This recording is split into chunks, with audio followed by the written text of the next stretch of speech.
Élisabeth Doineau pour l'Union centriste. Merci Monsieur le Président, Madame la Ministre, chers collègues.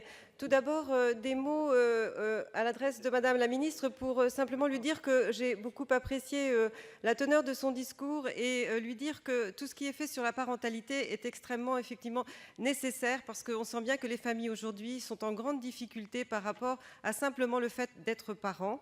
J'ai aussi apprécié le fait qu'elle ait parlé des PMI et du lien intime qui doit exister entre les services des conseils départementaux sur la protection maternelle et infantile et les familles.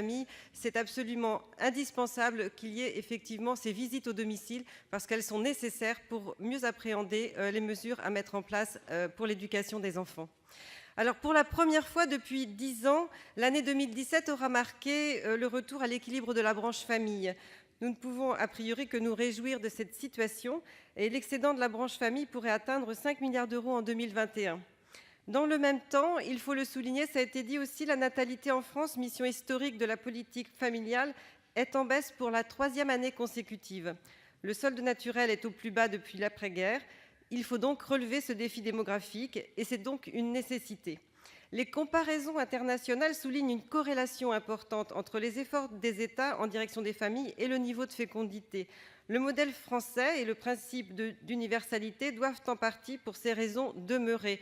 Et j'ai aussi apprécié le fait que vous étiez pour, finalement, pas de grands bouleversements, mais plutôt le maintien des grands équilibres et des principes de cette politique familiale française.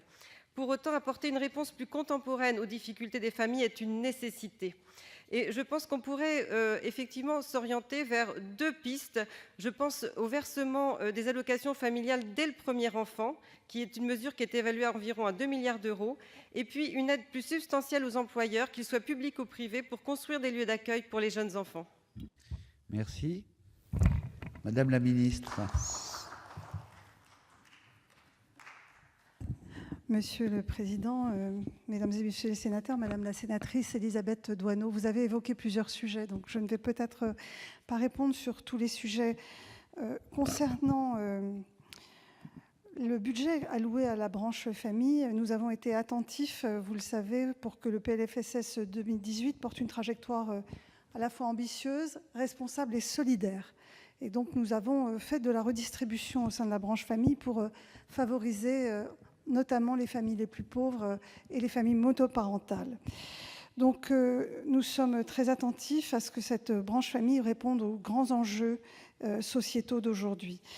Vous parlez de la natalité, et vous le savez, la natalité va bien au-delà de la seule question des prestations. Aujourd'hui, ce qui peut bloquer la natalité en France, c'est la confiance dans l'avenir, c'est la facilité à trouver un mode de garde. Les femmes ont tendance à faire leur premier enfant de plus en plus tard pour améliorer leur carrière professionnelle, pour s'inscrire dans une carrière professionnelle.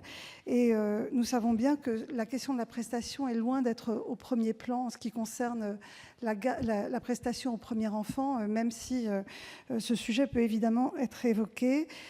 Je pense que le frein aujourd'hui principal à la natalité, c'est la capacité de concilier vie familiale et vie professionnelle.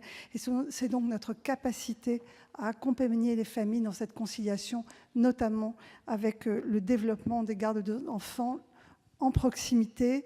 Tout ne passe pas par les crèches, je l'ai dit tout à l'heure. Il nous faut aussi développer les assistantes maternelles et des modes de crèche qui soient adaptés aussi aux horaires de certaines familles qui ont des vies professionnelles extrêmement complexes. Donc nous sommes vigilants à ce que toute notre politique accompagne évidemment la natalité française qui est un enjeu. Je vous remercie. Oui. Madame Doineau, vous avez 30 secondes. Oui, je pense également que ce n'est pas lié complètement, mais il y a une corrélation quand on regarde sur l'ensemble des pays, par exemple d'Europe, et donc il faut en tenir compte.